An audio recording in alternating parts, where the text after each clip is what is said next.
Pastor Ronaldo. Bom dia.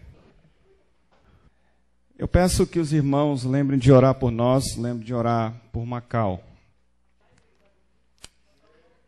Irmãos, nós procuramos escolher um texto fácil, bem conhecido dos irmãos e bem prático. E nós vamos tentar meditar nesse texto. Por gentileza, abram suas Bíblias lá para o Salmo 1, Salmo 1.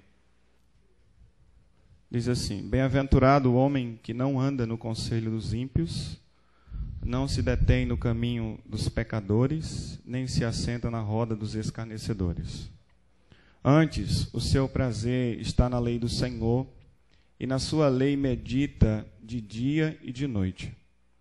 Ele é como árvore plantada junto à corrente de águas, que no devido tempo dá o seu fruto, e cuja folhagem não murcha, e tudo quanto ele faz será bem-sucedido. Os ímpios não são assim, são, porém, como a palha que o vento dispersa. Por isso, os perversos não prevalecerão no juízo, nem os pecadores na congregação dos justos. Pois o Senhor conhece o caminho dos justos, mas o caminho dos ímpios perecerá. Ó Deus de amor, eis-me aqui, peço tua bênção, a tua iluminação, compreensão da tua palavra, lembrança de tudo aquilo que estudei, intrepidez, compromisso com as Escrituras, tua iluminação, tua unção. Essa é a oração que faço, abençoa os irmãos, ilumina a mente dos irmãos, para que possam se deleitar e que se submetam àquilo que será pregado aqui. Oramos por Jesus Cristo, teu Filho. Amém.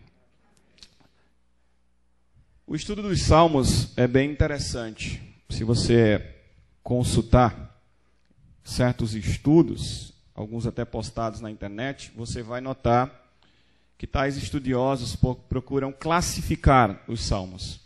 Há classificações nos Salmos. E estas classificações são feitas devido a características específicas nestes Salmos.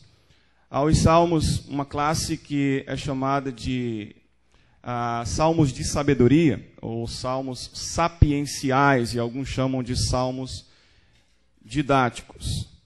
Este salmo está nesta classe, nesta categoria. Mas por que salmo de sabedoria, salmo sapiencial? Será que é porque ele é mais sábio que os outros? Traz mais sabedoria que os outros? Não. Estes termos são colocados para esta classificação devido a uma característica específica. São mais ou menos 25 salmos assim.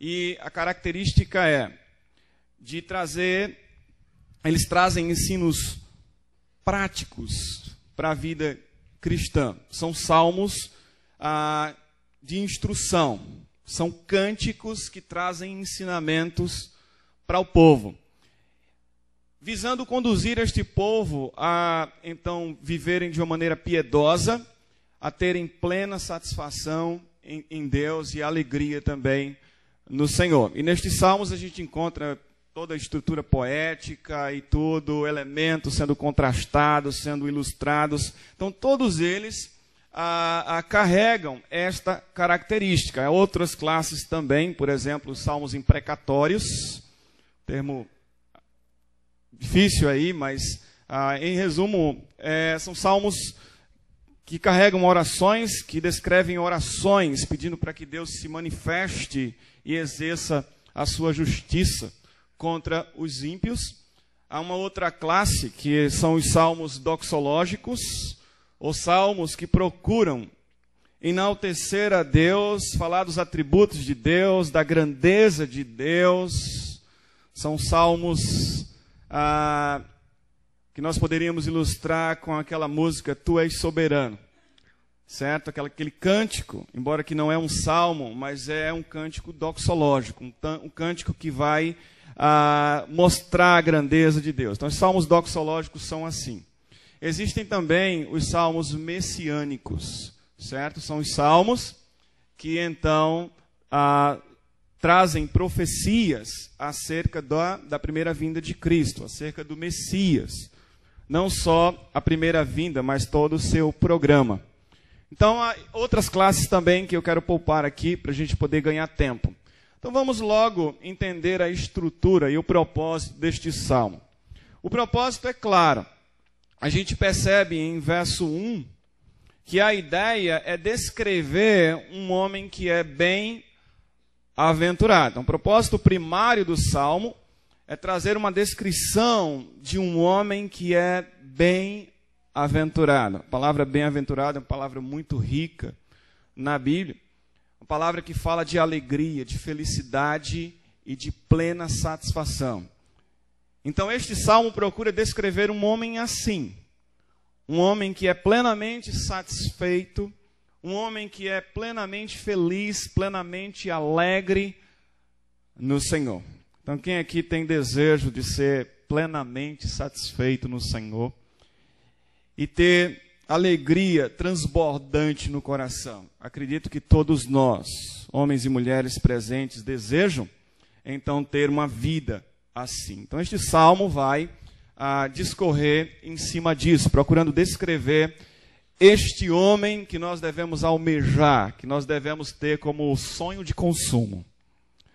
E para isto, para fazer esta descrição, ele procura contrastar este homem que é chamado de justo no Salmo com o ímpio. Então a gente percebe este contraste, né? Os dois termos aparecem em verso 6. Pois o Senhor conhece o caminho dos justos, mas o caminho dos ímpios perecerá.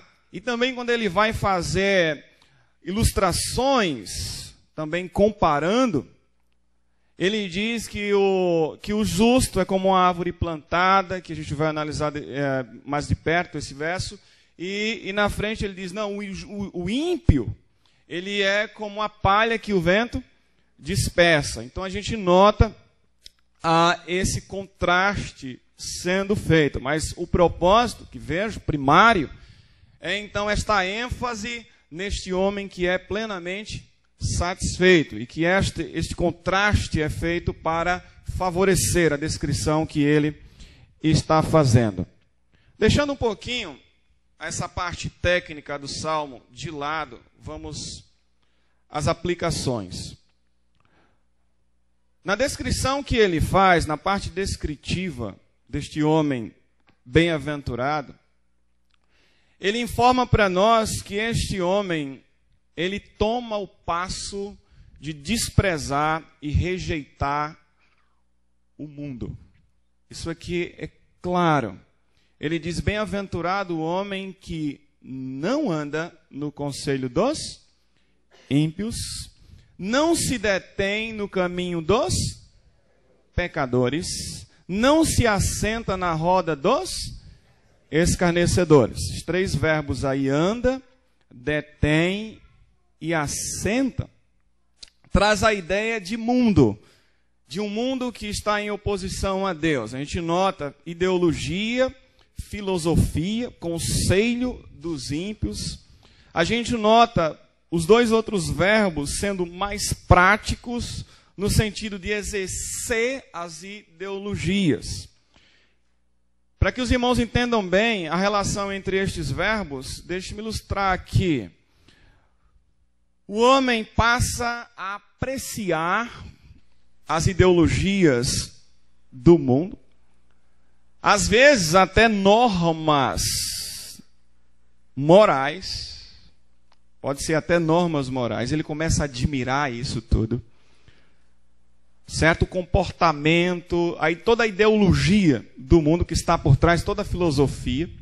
E daí então ele começa a ter uma certa amizade com o mundo. Ele se detém, ele fica atento a isso, preso a isso. E depois ele se submete a isso. Ele se assenta, ele se deleita nessa ideologia, nessas filosofias e no comportamento mundano. Então, o homem feliz, o bem-aventurado, ele diz não ao mundo. A filosofia mundana que leva a comportamentos carnais e comportamentos mundanos. No Novo Testamento, essa ideia de mundo, de sistema contra Deus, aparece em alguns textos. Em Tiago, capítulo 4, verso 4. Vamos abrir para lá, por gentileza. Tiago 4 e 4. O homem feliz, plenamente satisfeito em Deus, ele reprova, rejeita, despreza o mundo. O mundo no sentido conceito mau, conceito contra Deus, o mundo no sentido prático. Práticas contrárias a Deus. Tiago 4 e 4 diz: infiéis, não compreendeis que a amizade do mundo é inimizade de Deus? Aquele, pois, que quiser ser amigo do mundo, constitui-se inimigo de Deus. Então nós não podemos ter amizade com o mundo. A gente não pode andar no conselho do mundo, nem se deter no conselho, na prática do mundo, nem mesmo ter prazer, deleite nas coisas do mundo, porque uma vez caindo nessa decadência descrita no Salmo 1, nos tornamos inimigos de Deus. E isso é muito, mas muito forte. Outro texto é 1 João, capítulo 2, são textos conhecidos. Versículo 15 até o 17. Diz assim: não ameis o mundo, nem as coisas que há no mundo. Se alguém amar o mundo, o amor do Pai não está nele. Porque tudo que há no mundo, a concupiscência da carne, a concupiscência dos olhos e a soberba da vida, não procede do Pai, mas procede do mundo. Ora, o mundo passa, bem como a sua concupiscência. Aquele, porém, que faz a vontade de Deus, permanece eternamente. Interessante que aqui a gente pode destacar algo que não é visto diretamente no texto lá de Tiago. A ideia de ter afeição pelo mundo. Aqui é bem enfático: concupiscência, desejo pelas coisas do mundo, por esse sistema. E de uma maneira muito enfática é colocada aqui: nós não podemos, certo, ter então nossa afeição escravizada às coisas do mundo. Precisamos rejeitar as coisas do mundo. Então, o homem que é feliz, o homem que é bem-aventurado, ele rejeita, despreza e reprova todos os conceitos contrários a Deus. Todos os comportamentos com base nestes conceitos que são contrários à pessoa de Deus. Mas além disso, a gente pode perceber no Salmo que o homem que é feliz, que é então bem-aventurado, ele tem o seu prazer na lei do Senhor. Versículo 2.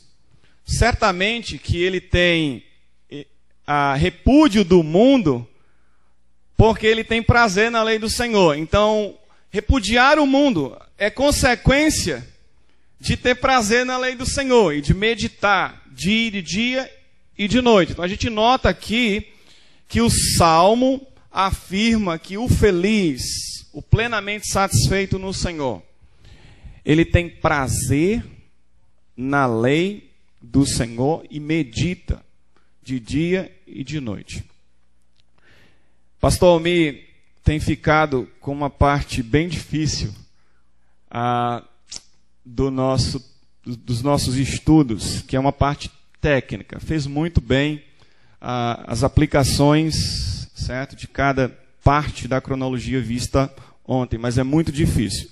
E quando ele passou a falar da cronologia, propriamente dita, quando ele iniciou, lembra que ele disse assim: vai depender das suas afeições. Porque eu vou trazer ensino técnico. Se você tem prazer, deleite, se você é afetado pelas Escrituras e tem interesse de aprender essa parte técnica da Bíblia, você vai ficar atento e muito você vai se enriquecer. Mas se suas afeições não estão voltadas para as Escrituras, se você trata a Bíblia como um livro qualquer, se você trata esta pregação, bem como as outras pregações, como apenas sendo mais uma pregação, certamente que você vai desprezar e certamente que você desviou a sua atenção ainda nos primeiros 11 capítulos de Gênesis abordados aqui ontem à noite. Irmãos, nós precisamos fazer com que as nossas afeições, os nossos sentimentos, estejam intimamente relacionados com a Bíblia. A gente precisa ter prazer na palavra do Senhor. A gente precisa ter deleite nas Escrituras. Eu aprendi algo no seminário fantástico. Na minha época, teve um aluno da nossa turma que chegou para o diretor e disse assim: diretor, você precisa colocar os quartanistas para pregar na capela. Só quem pregava na capela do seminário, só os catedráticos, os professores do seminário, né? Pelo menos naquela minha fase de seminário. E o aluno foi lá e sugeriu isso. E o diretor aceitou. E eu tive que pregar, tanto eu como alguns amigos, não todos, a turma é bem grande, mas eu fui selecionado para trazer uma pregação para os meus professores, quase todos os professores lá presentes e até mesmo convidados ou amigos, pastores que passam por lá, amigos da região que sempre assistem os cultos lá no seminário. E eu preparei uma pregação, não esqueci mais, naquele texto lá de Jeremias: não se glorie o sábio na sua sabedoria, nem o rico na sua riqueza. Preparei um sermão ali, estudei bastante e eu lembro que eu cheguei dependendo muito do Senhor naquela ocasião. Comecei a pregação e tentando usar toda a técnica aprendida nos 4 anos ali de seminário, últimos 3 anos, e olhava nos olhos de todos, meio que trêmulo, mas focando o olho e dependendo do Senhor e seguindo aquele esboço. E eu fiquei impressionado com alguns professores. Eles olhavam para mim não com um semblante de desprezo, de menosprezo, porque era um aluno. Mas eles estavam atentos. E alguns até balançavam a cabeça quando alguma verdade era expressada. E o mais impressionante é que eu olhei para a bancada da frente e vi um professor fazendo anotações. Pensei, né? Talvez ele está fazendo algumas anotações para depois me procurar. Mas não, ele estava se deleitando nas Escrituras. É possível que alguém do nosso meio tenha tido um comportamento pecaminoso no início de minha pregação, quando disse que pregaria em Salmo 1. Eu conheço esse salmo, já sei. Não precisava, por que não escolheu outro? Irmãos, precisamos. É muito, mas muito importante sermos afetados emocionalmente pelas Escrituras. E fazer com que nossas afeições nos coloque na congregação com inteira atenção àquilo que está sendo dito. No meu exame doutrinário, teve um professor que me fez uma pergunta quando a gente estava falando sobre isso, sobre Deus falar através das Escrituras.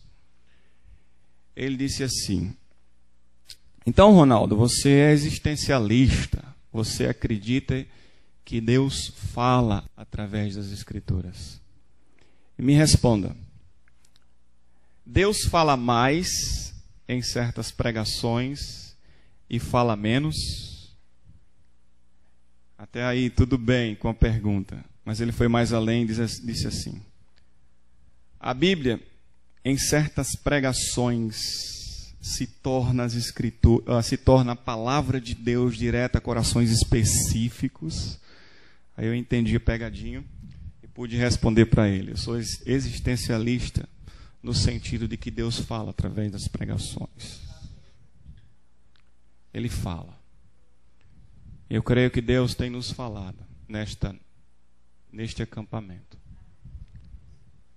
Que Deus fala a nós que devemos abandonar e rejeitar o mundo para sermos felizes e plenamente satisfeitos. E Deus tem nos falado também que a gente precisa ter prazer na lei do Senhor. 3 versículos ou versos do Salmo 119, por gentileza. Diz assim, verso 14: mas me regozijo com o caminho dos teus testemunhos. Eu tenho uma alegria, eu tenho prazer na tua palavra, no caminho dos teus testemunhos. O Salmo usa vários termos para se referir à palavra de Deus, em termos de proposições. Aí o texto diz aqui que ele se regozija, o salmista se regozija. E é interessante que ele se regozija mais do que se regozija com as riquezas. É interessante como a gente vibra com, então, as riquezas. É interessante como nós ficamos satisfeitos com, então, o nosso conforto, com os privilégios que nós temos hoje, ainda que o nosso governo não tenha nos dado tanto privilégio. Nós desejamos o resultado da teologia da prosperidade, mas em tese reprovamos, abolimos a teologia da prosperidade. E muitas vezes somos pegos com o seguinte pensamento: ó, quão bom seria se eu tivesse um carro de luxo. Quão bom seria se eu tivesse uma casa com vários cômodos e bem ornamentada e bem organizada. Quão bom seria se eu tivesse, então, uma grande piscina na minha casa e uma belíssima churrasqueira e etc, e etc. Eu não estou dizendo que quem tem isso está errado. Estou tratando aqui de afeições. O quanto que a gente tem prazer nestas coisas. E o versículo aqui diz: não, eu mais me regozijo na tua palavra do que nas riquezas. E a gente tem que confessar diante do Senhor. Geralmente, mais nos deleitamos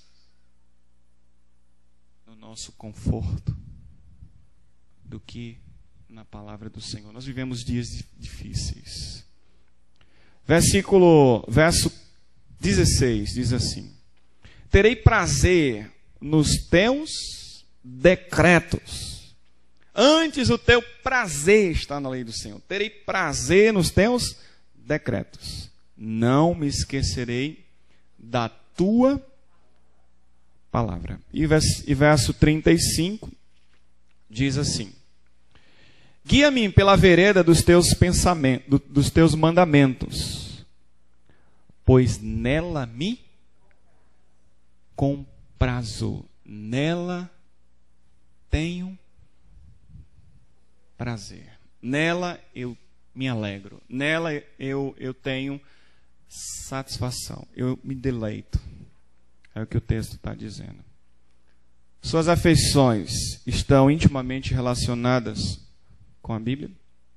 Além disso, lá no Salmo 1, ainda se referindo a essa questão de submissão, de ter a palavra na vida para ser feliz, ser bem-aventurado, a gente encontra um outro termo bem interessante. Ele diz: e na sua lei medita dia e de noite. A gente viu prazer, questão afetiva. E agora o texto diz que o homem feliz, plenamente satisfeito, ele medita. Essa palavra medita é bem interessante no original.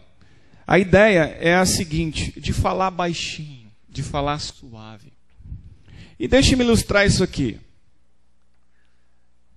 Eu tenho 2 filhos que amo muito, Ronaldo Lucas e a Rafaela. E eu tenho procurado disciplinar os meus filhos. A gente fala sempre seriamente quando a gente então estabelece ordens, certo? Para que eles cumpram. Mas tem certos momentos que eu quero que eles tenham bastante atenção naquilo que estou dizendo. Eu quero que eles tenham muita atenção naquilo que eu tenho que passar. Eu julgo relevante demais a concentração deles para aquilo que vou falar, para aquilo que vou determinar. O que é que eu faço? Ronaldo Lucas e Rafaela, venham aqui. Ou só Ronaldo Lucas, ou só Rafaela. Olho para ele, ou para ela, ou para eles,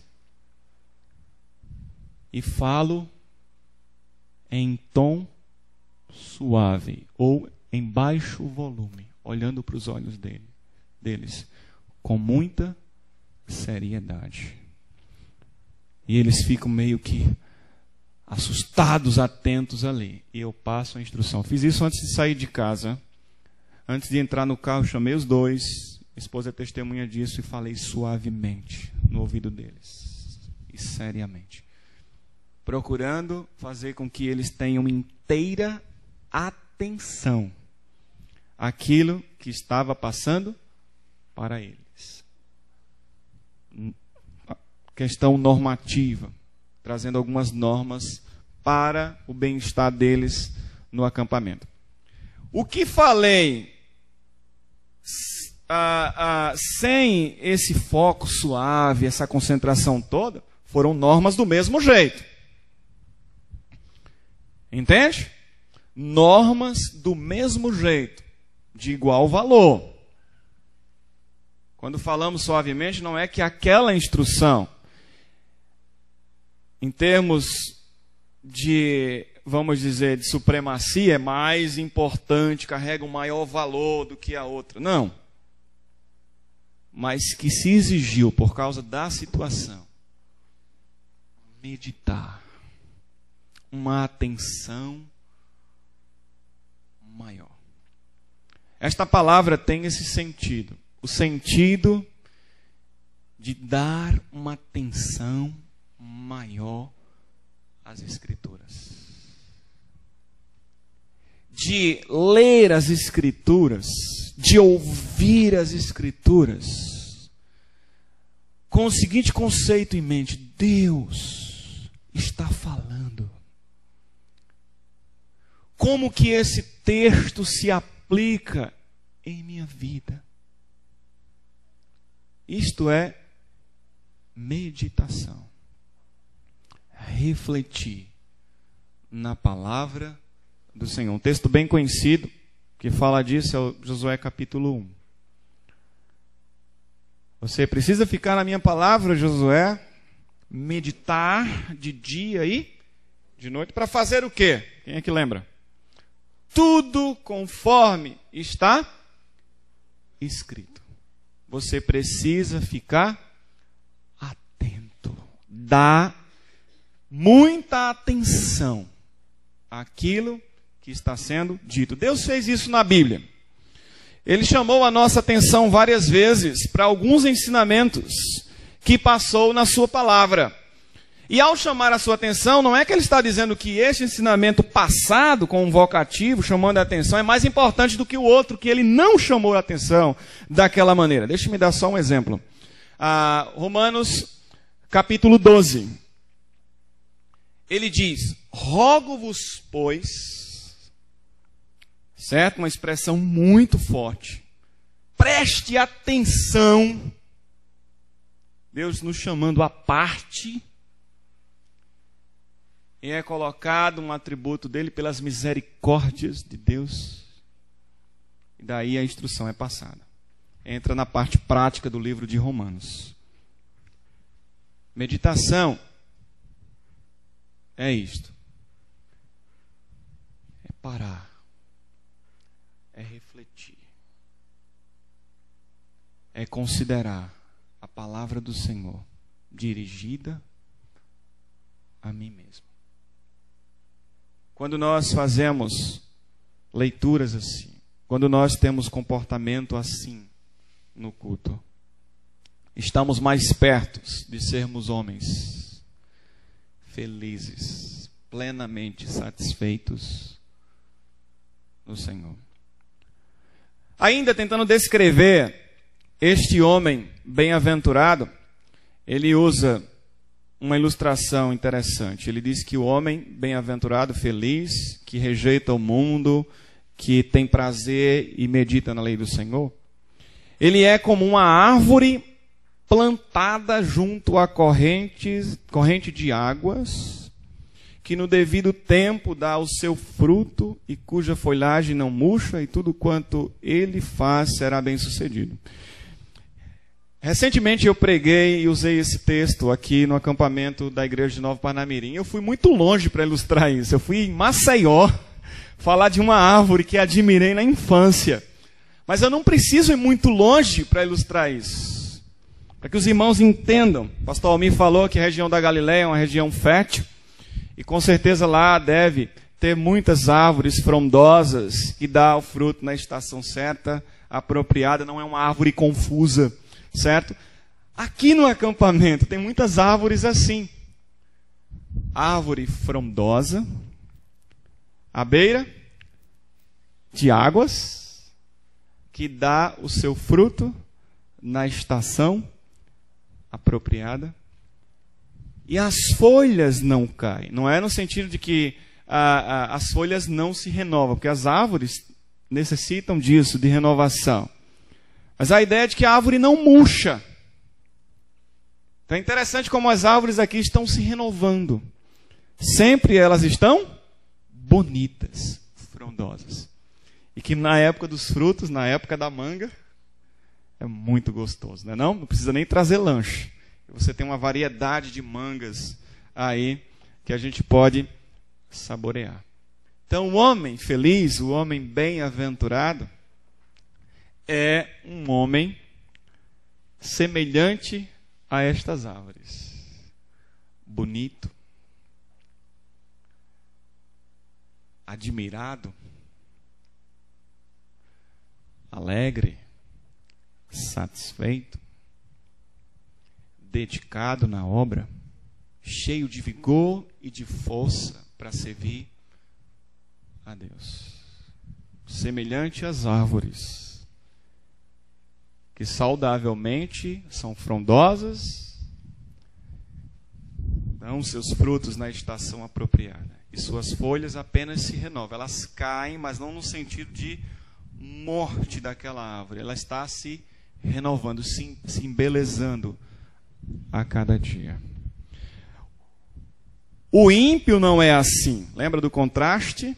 Para descrever o homem que é feliz. O ímpio não é assim, ele é como a palha que o vento dispersa. Hoje cedo eu entrei no meu carro é escritório, meu carro é guarda-roupa, certo? E quase que banheiro lá dentro também, que a gente usa, pelo menos eu uso, para trocar a calça, né? Olha, não tem ninguém, à noite eu vou lá, troco a calça, apago as luzes, né? Porque aí tem luz fora, não tem como enxergar lá dentro. Então troco ali, porque a barraca não cabe muita coisa. Mas por que foi que eu falei disso? Por que foi, Pedro, que eu falei disso? Eu também não. Ok, eu perdi o raciocínio aqui. Mas tudo bem, depois eu falo para vocês por que eu falei do meu carro e por que eu falei da minha barraca. Mas deixe-me concluir. Eu acho que eu tentei falar para amarrar a minha conclusão, mas me perdoem por isso. Vamos continuar aqui. Deixe-me usar uma ilustração bíblica para descrever a palha, muito bem, a palha. Queria ter um filho assim. Ok, olha, a palha. Eu estava estudando lá, as portas abertas, né, por causa do calor, e a mangueira jogou uma palha, uma folha seca, para dentro do carro. Naturalmente, eu peguei a folha aí, joguei para fora do carro. Eu não pensei, puxa vida, fazer isso com a folha. Será que ela não tem nenhum valor inerente? Não levei em consideração nada disso, automaticamente. Eu já internalizei esse comportamento com folhas. Quando coloquei a barraca lá, eu peguei uma vassoura, ó. Não pensei que valor tem essa palha, será que eu posso juntar para servir para fazer um fogo? Não, nada disso. A gente pega a palha e a gente dispersa a palha, a folha. Internalizamos isso, fazemos isso naturalmente. O ímpio é assim, sem valor. Porque ele segue suas filosofias. Às vezes, filosofias no sentido moral, como Paulo falou lá em Colossenses 2, que as ideologias do mundo não têm poder contra o pecado. Faz afundar a pessoa, no caso o legalismo lá. Então, às vezes, até um conceito moral, que ele segue, que ele se submete, que ele se escraviza diante daquilo. Esse tipo de comportamento sem Deus é sem valor, é como uma palha que o vento dispersa. E agora sim eu uso mais uma ilustração para finalizar o nosso devocional. Ilustração essa que usei no nosso devocional no sábado. A gente sempre faz um devocional, chegamos antes do início do acampamento propriamente dito. A ilustração é o seguinte, ilustração bíblica. Paulo falando a Timóteo no capítulo 4, ele disse assim, verso 6. Expondo estas coisas para os irmãos, serás o quê? Bom ministro de Cristo Jesus. Alimentado com as palavras da fé e da boa doutrina que tens seguido. Expondo estas coisas para os irmãos, você vai ser o quê? Bom diácono, bom servo, servo bom e fiel, bem sucedido. Mas é interessante que a segunda frase mostra o que antecede a instrução do pastor. Ele diz, medita, se alimenta, a palavra lá é se alimenta, a ilustração aqui, da doutrina, das sagradas escrituras. O pastor, o irmão, os irmãos que querem servir a Deus de uma maneira intensa e serem instrumentos de Deus, precisam rejeitar o mundo e se alimentar da palavra. A palavra alimentado lá é uma palavra usada, foi usada no contexto bíblico para falar de nutrição, daquilo que é essencial para o ser humano. Pedro faz algo parecido quando diz assim, desejai ardentemente o genuíno leite espiritual. A imagem de um recém-nascido tentando fixar a sua boca no bico do seio de sua mãe. Quando ele está faminto, ele não consegue, sem coordenação, e fica desesperado. A mamãe vai e guia a boca da criança para o local apropriado. Então, esta é a ideia de ficar nutrido com o genuíno leite, com a palavra de Deus. De outra maneira, seremos homens e mulheres infelizes, sem valor algum e improdutivos.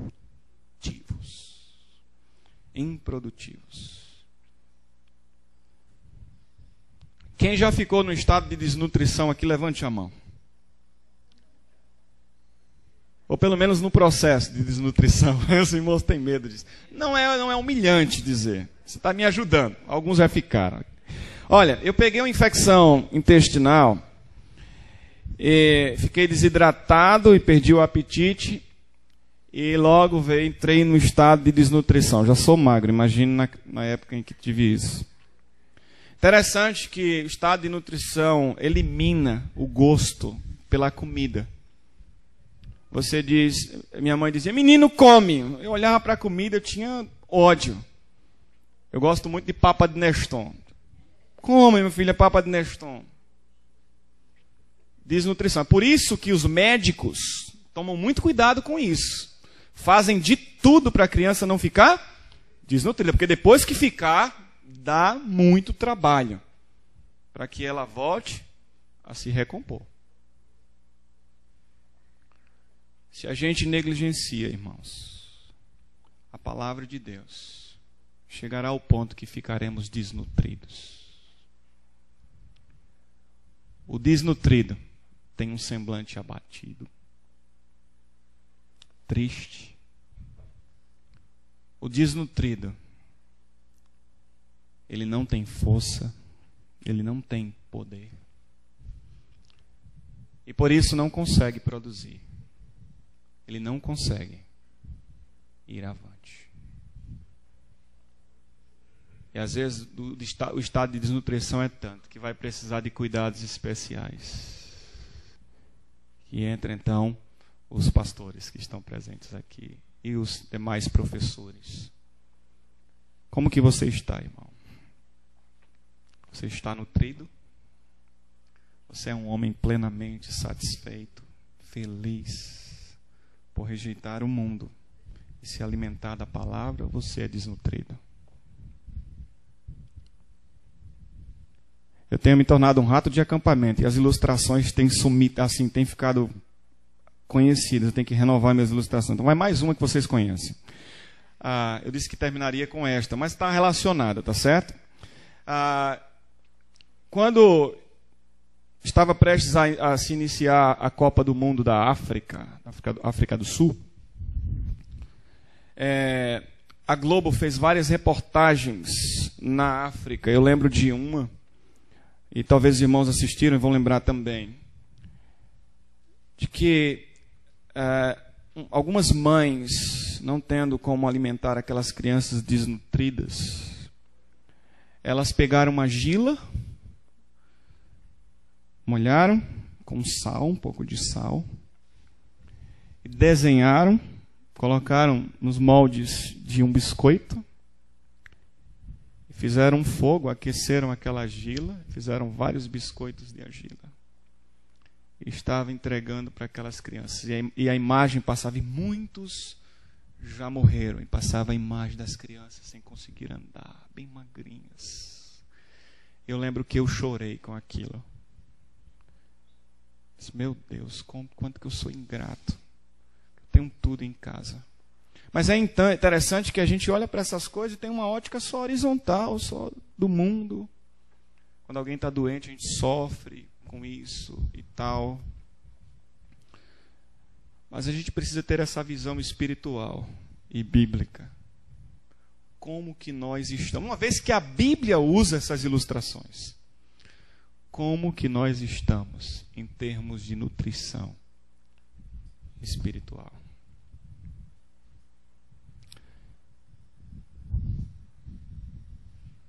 Só podemos produzir se a palavra de Deus for o nosso deleite. Vamos repetir isso? Só podemos produzir se a palavra de Deus for o nosso deleite.